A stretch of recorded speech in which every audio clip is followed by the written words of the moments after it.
आदाब, नमस्ते, सत श्री अकाल। मैं मुश्ताक का ग्रेटर जम्मू वर्चुअल के पेज पर प्रोग्राम टैलेंट स्पीक। हमारे टैलेंट स्पीक प्रोग्राम में हम किसी न किसी टैलेंट को दावत देते हैं अपने इस प्रोग्राम के लिए। ख्वाह वो किसी भी शोबे में काम कर रहा हो, लेकिन उसके अंदर कोई ना कोई टैलेंट ज़रूर होता है। फाइन आर्ट को लेके, म्यूज़िक को लेके, ड्रामे को लेके या लिखने को लेके कोई ना कोई फ़न हर एक आदमी के अंदर होता है, सिर्फ खोजना पड़ता है या निखारना पड़ता है। आज हमने अपने स्टूडियो में जिस शख्सियत को तकलीफ़ दी है और जिनसे हमने उनका कीमती वक्त लिया है, वो किसी तारुफ की मोहताज नहीं है।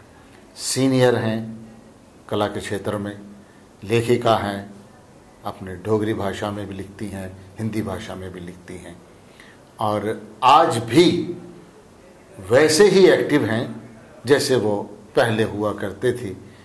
पहले हुआ करते से मतलब मेरा मुराद है कि जब मेरी दाढ़ी भी नहीं आई हुई थी और मेरी छोटी छोटी दाढ़ी अभी आना शुरू हुई थी और ड्रामे के फील्ड में मैं आया था और मैं उनके साथ काम मैंने किया है और मैंने वैसे ही जैसे तब देखा है आज भी वैसे हैं। कोई और नहीं, मैडम संतोष सांगड़ा जी।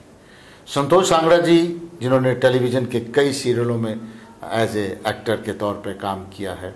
जो जम्मू का पहला डोगरी सीरियल बड़ा पैमाने पे जम्मू दूरदर्शन से हुआ था, सखना सखना घास, उसमें एक अहम भूमिका उन्होंने निभाई थी। बहुत खूबसूरत एक पहाड़ी कैरेक्टर था और उनकी जब डोगरी हम सुनते हैं तो बहुत मधुर डोगरी भाषा लगती है उनकी। बहुत अच्छा लगा। मदन मोहन शर्मा जी का वो एक सीरियल था, महेश चोपड़ा जी उसके डायरेक्टर थे और इत्फाक से मैं भी उस सीरियल का आर्ट डायरेक्टर के तौर पर काम कर रहा था। बहुत खूबसूरत सीरियल था, एक फैमिली ड्रामे को लेके, और उसमें मैडम संतोष सांगड़ा जी की भूमिका एक अहम भूमिका थी। उसके अलावा इन्होंने उर्दू के सीरियल किए, हिंदी के, गोजरी के भी सीरियल किए हैं और सबसे बड़ी बात, आज भी वो रंगमंच पे सक्रिय तौर पे काम कर रहे हैं, बहुत एक्टिव हैं। आज भी वो नाटकों में आए दिन सोशल मीडिया में मैं उनके बारे में पढ़ता रहता हूँ, किसी न किसी ड्रामे में वो एक्ट कर रही होती हैं। कोई और नहीं, मैडम संतोष सांगड़ा। मैडम जी नमस्ते। नमस्ते। आपका स्वागत है ग्रेटर जम्मू वर्चुअल के पेज पे और प्रोग्राम टैलेंट स्पीक में। आपका एक बहुत लंबा सफ़र है और मैं लकी हूँ कि मैंने आपके साथ एज ए एक्टर के तौर पे, को एक्टर के तौर पे काम किया है, ख्वाह वो मंच के ऊपर हो, ख्वाह वो टेलीविज़न के ऊपर हो। आप बहुत एक्टिव रहे हैं, क्योंकि मैंने जो शुरुआती दौर में आपको देखा वो मैंने रंगमंच पे ही देखा। उसके बाद फिर टेलीविज़न पे मैंने आपके साथ काम भी किया और वहाँ भी देखा। उसके बाद आप एक लिखने के क्षेत्र में भी अपना डोगरी में भी लिखती हैं और हिंदी भाषा में भी लिखती हैं, आपकी किताबें भी छपी हुई हैं। ये सारा सफ़र आपका कैसे शुरू हुआ?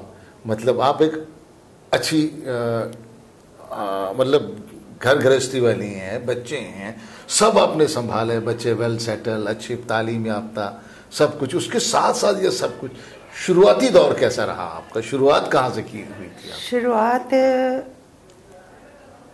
मैंने रेडियो से की थी। मैं आपको यूँ कहूँ कि पहाड़ों से बादल का एक टुकड़ा उड़ता उड़ता मंदिरों के शहर जम्मू पंचतीर्थी रेडियो स्टेशन के प्रांगण में उतरा था। लेकिन वहाँ की उबड़ खाबड़ धरती ने इतनी पीड़ा दी कि मेरे मन की धरती जरखेज हो गई और उसमें कला का बीज पड़ गया। दो अनुभव रहे मेरी लाइफ में। दूसरा अभिनव थिएटर, उसने शांत आकाश की तरह मेरी रक्षा की है। तो रेडियो में सबसे पहले तो कि मैं गाने का बहुत शौक़ था कि मैं एक अच्छी गायिका बनूं। तो जश शर्मा जी का मैं धन्यवाद करती हूँ, जिन्होंने मुझे गाते हुए अपने घर के बाहर गा रही थी, वो निकल रहे थे गली से, अपने दोस्त से मिलने आए थे, तो उन्होंने सुना तो मुझे कहते हैं कि तुम गाती हो? मैंने कहा हाँ। कहते कल रेडियो स्टेशन आ जाना। तो वहाँ मैं रेडियो स्टेशन गई, वहाँ राय नारायण और प्रीतम सिंह जी थे। उन्होंने मेरा गाना सुना और कहते कि बहुत अच्छी आवाज़ है, आप ऐसा करो कि आप यहाँ सीखो। तो राय नारायण जी मेरे घर में पंचतीर्थी में रहती थी, वो सिखाने आया करते थे। हारमोनियम सिखाया, सितार सिखाई। लेकिन मेरी बदकिस्मती कि सेन साहब बैठे थे ऑडिशन में, उन्होंने मुझे असफल घोषित कर दिया। तो मैं इतना रोई मुश्ताक जी, इतना रोई कि मैं सोचूं कि क्या होगा मेरे साथ। मैंने घर की लक्ष्मण रेखा उल्लंघन करके मैं इस क्षेत्र में आई, क्योंकि तब मेरी 23 साल की उम्र थी, 3 बच्चे थे मेरे जब मैं रेडियो स्टेशन में आई। जब वहाँ सफलता मिली तो क्या कर सकती थी, बहुत रोई, कुछ नहीं हुआ। तो ऑडिशन दिया, फॉर्म भरा मैंने ड्रामा का, तो उसमें राजेंद्र सिंह बेदी बाई चांस जम्मू आए थे, तो वो बैठे हुए थे। जैसे मैंने वो एक्ट किया तो उन्होंने कहा कांग्रेचुलेशन, अंदर बैठे उन्होंने मुझे बोल दिया। तो मैं बड़ी हैरान कि ये क्या हो गया कि एक तरफ मैं वहाँ असफल हूँ, यहाँ तो वो मेरे साथ ऐसे हुआ कि जैसे कोई प्यार किसी से करे और ब्याह के फेरे किसी से करवा ले। तो मैंने प्यार संगीत से किया और ब्याह नाटकों के साथ अपने फेरे करवा लिए। हुआ ये कि नाटकों के मिलान ने मेरे सुरों को पानी दे दिया। गुनगुनाती तो रही मैं, लेकिन नाटकों में मैं फिर रेडियो में भी करती रही, लेकिन बदकिस्मती वहाँ भी 7 साल कोई प्रोग्राम नहीं मिला। बाई चांस एक दिन मदन मोहन शर्मा जी मिल गए, तो उन्होंने कहा कि कुछ मैं बोलूँ तो सुनाओगी? मैंने कहा हाँ। मैंने पहाड़ी में, कहते कि तुम कल ड्रामा करने आ जाओ वहाँ रेडियो स्टेशन, जो कि वो भी नहीं करते थे मुझे। जब उन्होंने रेड पेंसिल से लिखा कि संतोष सांगरा रोल करेगी, उसके बाद रेडियो में प्रोग्राम मिलते रहे। तो इस तरह से मेरा जीवन रेडियो से स्टार्ट हुआ था कि रेडियो ने बहुत पीड़ा दी, लेकिन उसी से मेरे अंदर कला का बीज जो है पड़ गया था।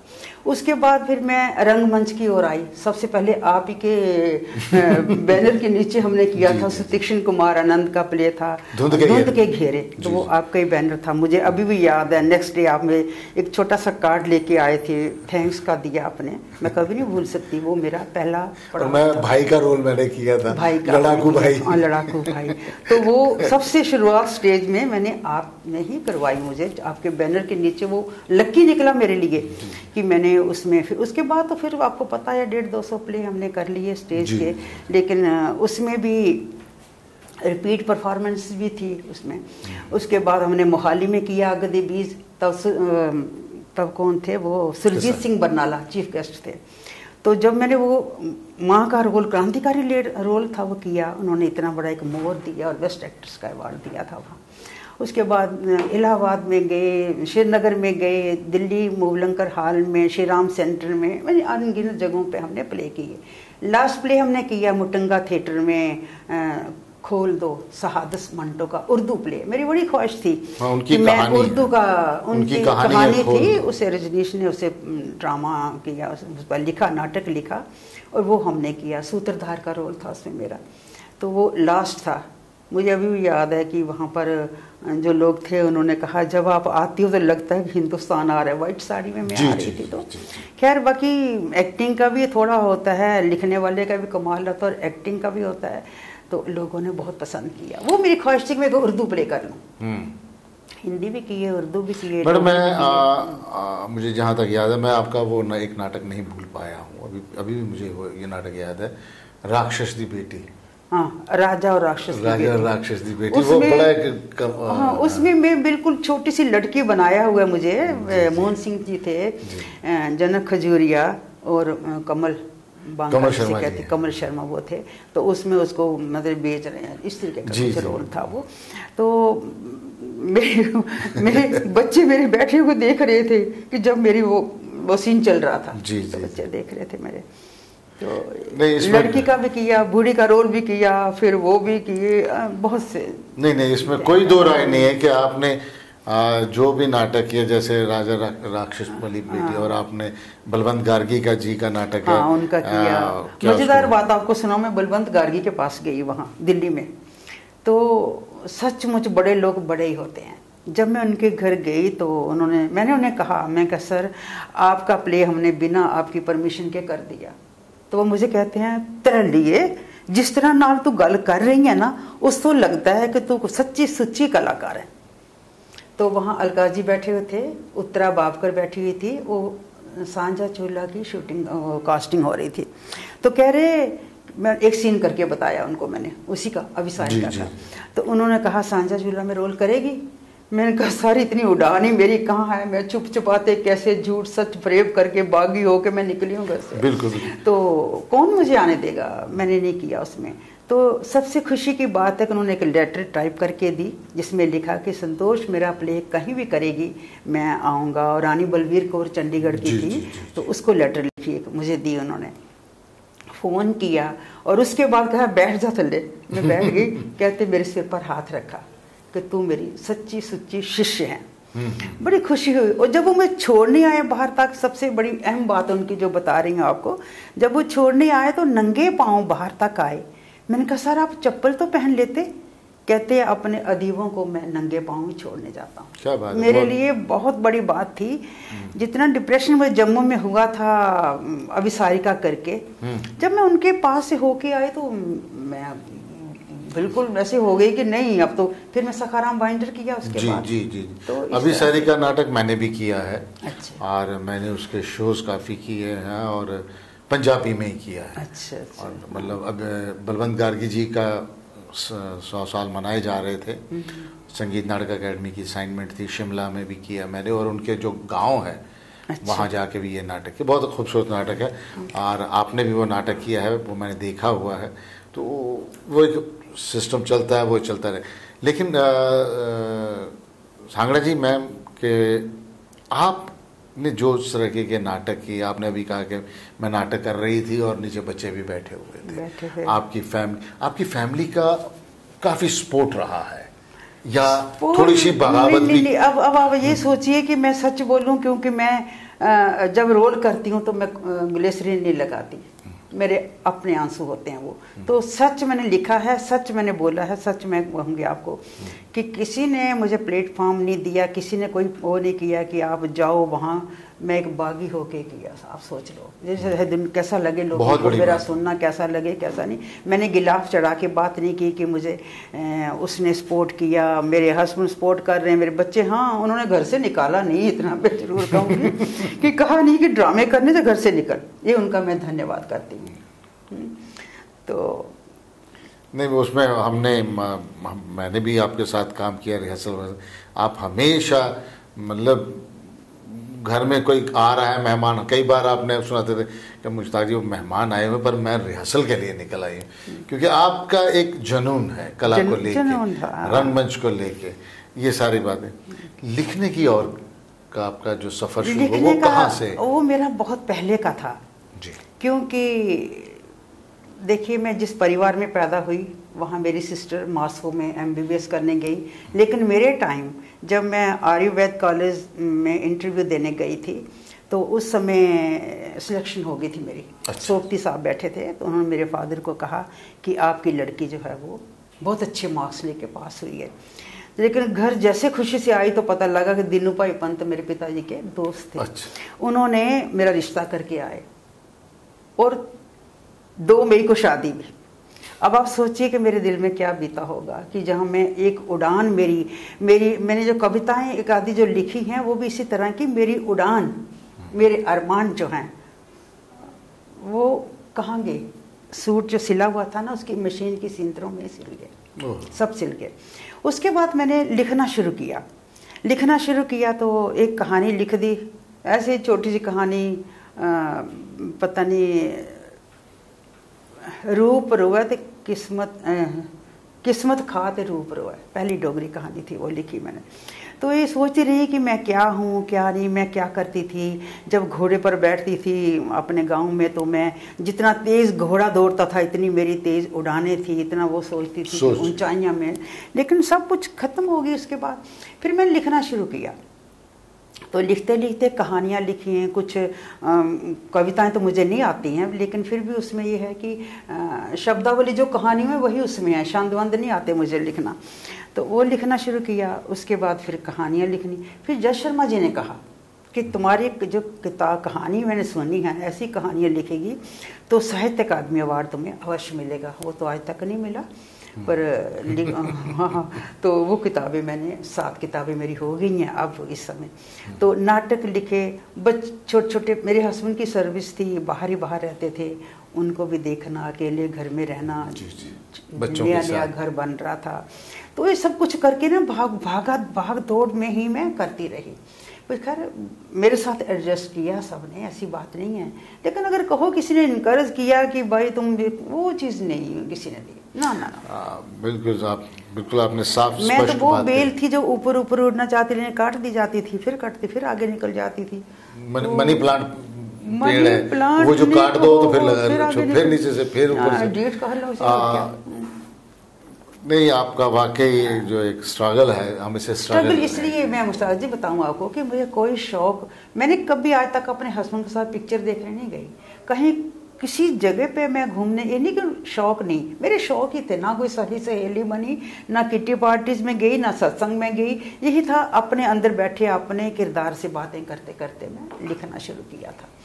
तो बहुत से, हर कहानी में मैं खुद बैठी हूँ, हर कहानी में किरदार। आप ये सोचिए कि अगर मेरे किसी ने बाद में कुछ लिखा तो मेरी कहानियां पढ़ेंगे संतोष पूरी, और जो मेन होल है, क्योंकि एक तो पेरेंटल साइड पे भी किसी ने कोई सपोर्ट करने वाला नहीं था। मैंने कहा ना कि समय पर मेरी सिस्टर मास्को गई, लेकिन मैंने वो छोड़ा, ससुराल में गई तो और भी कट्टर डोगरे थे वो। अच्छा। लेकिन फिर भी मैं उनका धन्यवाद करती हूँ कि उन्होंने आज तक मुझे कुछ नहीं कहा।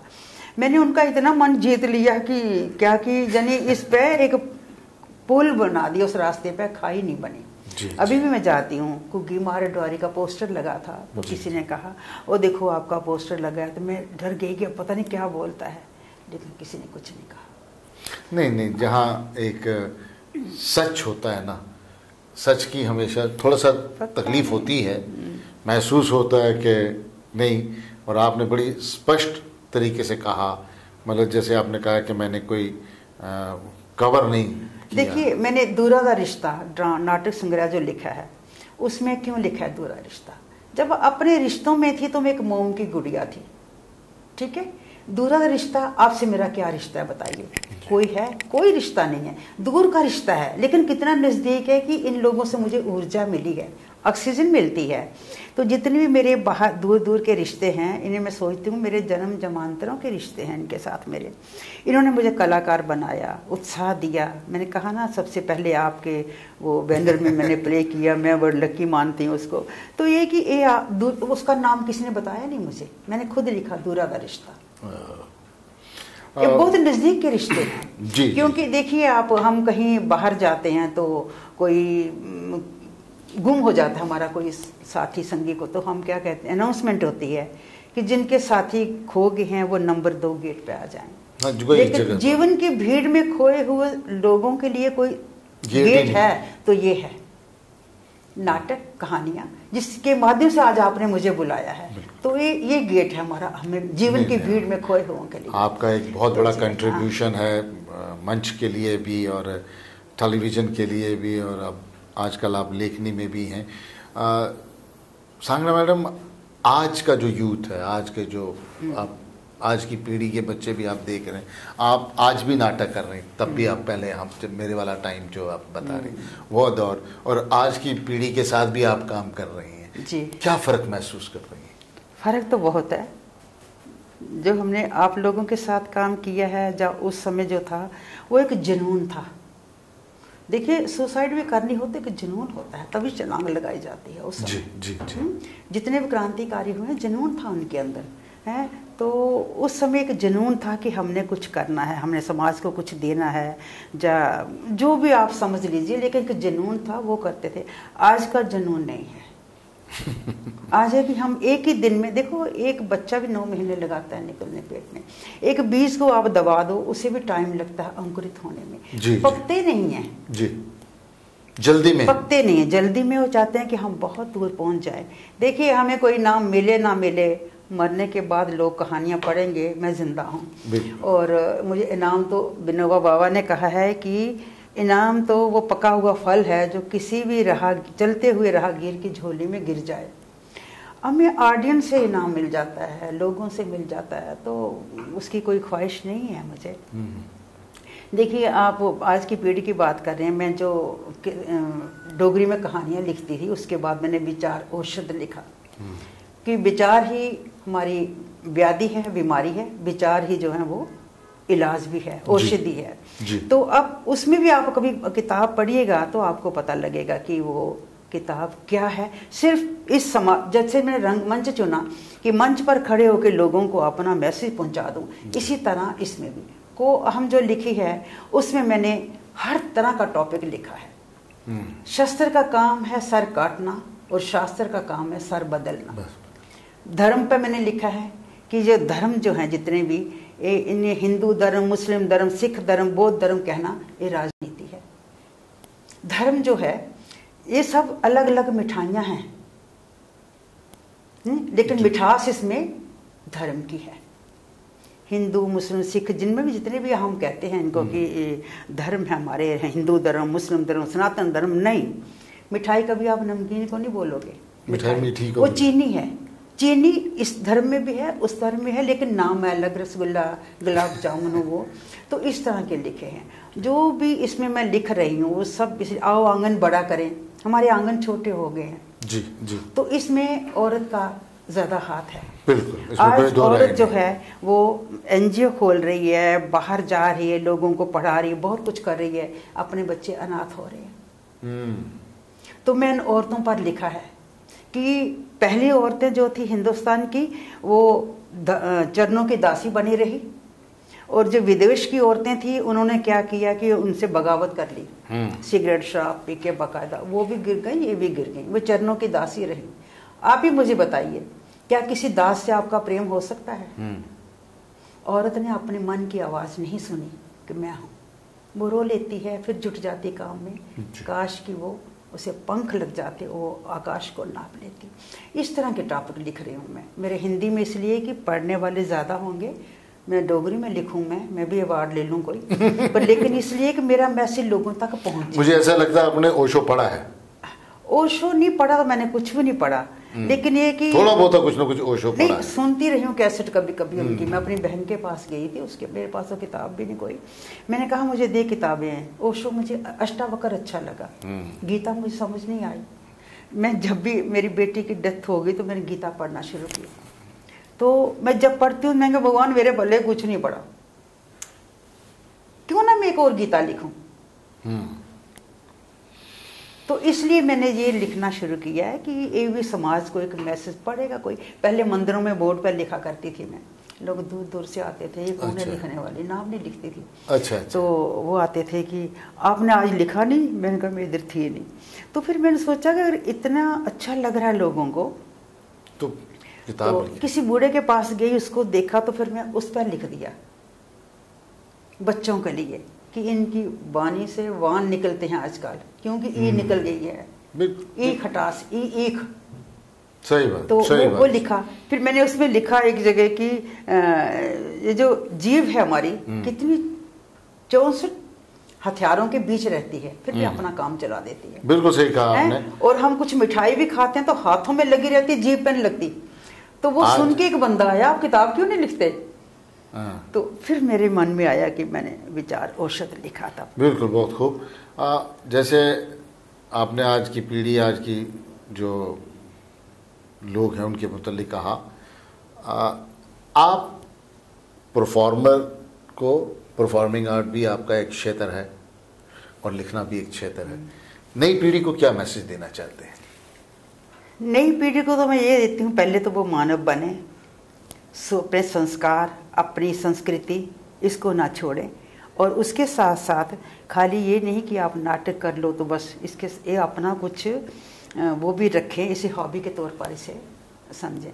और लेकिन जो भी करें उसका कि हम मैसेज क्या दे रहे हैं, समाज को क्या दे रहे हैं वो सोचें।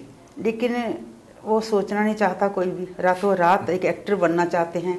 आप आज जा रहे हैं कि वहाँ जाके मैं वो रोल कर रहा हूँ, लेकिन आज से 10, 20, 30 साल पहले आपने नहीं सोचा था कि मैं बॉम्बे जाऊँगा। क्यों? आप पहले पके हो, तपे हो तंदूर में, तो उसके बाद आपकी परफॉर्मेंस जो है वो बाहर आती है। वो आज के मैं जितने लोगों के साथ, बच्चों के साथ काम करती हूँ, बड़े अच्छे करते हैं, ऐसी बात नहीं, लेकिन वो चीज़ नहीं है उनके अंदर, वो जुनून नहीं है।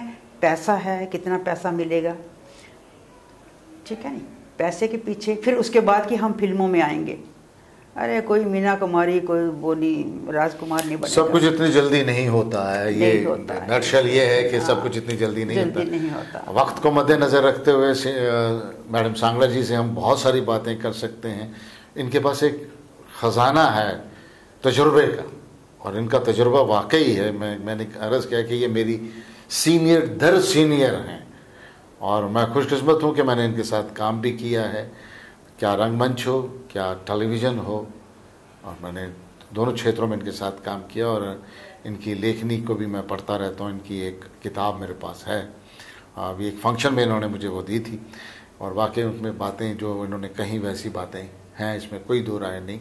और मैं एक बार फिर ग्रेटर जम्मू वर्चुअल की तरफ से मैडम संतोष सांगड़ा जी का तहे दिल से शुक्रिया अदा करता हूं कि आपने अपना कीमती वक्त निकाला और अपनी मसरूफियत की वजह से आज ये ड्रामे की रिहर्सल पे जा रही थी और थोड़ा सा वहाँ से एक मेरे लिए इन्होंने उनसे एक्सक्यूज़ लेके आए। आपका एक बार फिर शुक्रिया अदा करता हूँ और आप लोगों से गुजारिश है कि आप इस प्रोग्राम को ज़्यादा से ज़्यादा शेयर करें।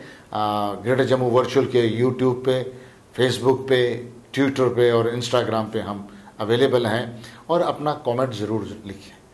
मैडम सांगड़ा जी की बातों को गौर से समझने की कोशिश करें। हमारी आज की पीढ़ी जो इस क्षेत्र में आना चाहती है कि इनका स्ट्रगल कैसा रहा है, और अगर आपको कला के क्षेत्र में आना है तो इन बातों को ज़रा सोच लें और उसके बाद आएँ। इसके साथ ही इजाज़त चाहते हैं। जय हिंद।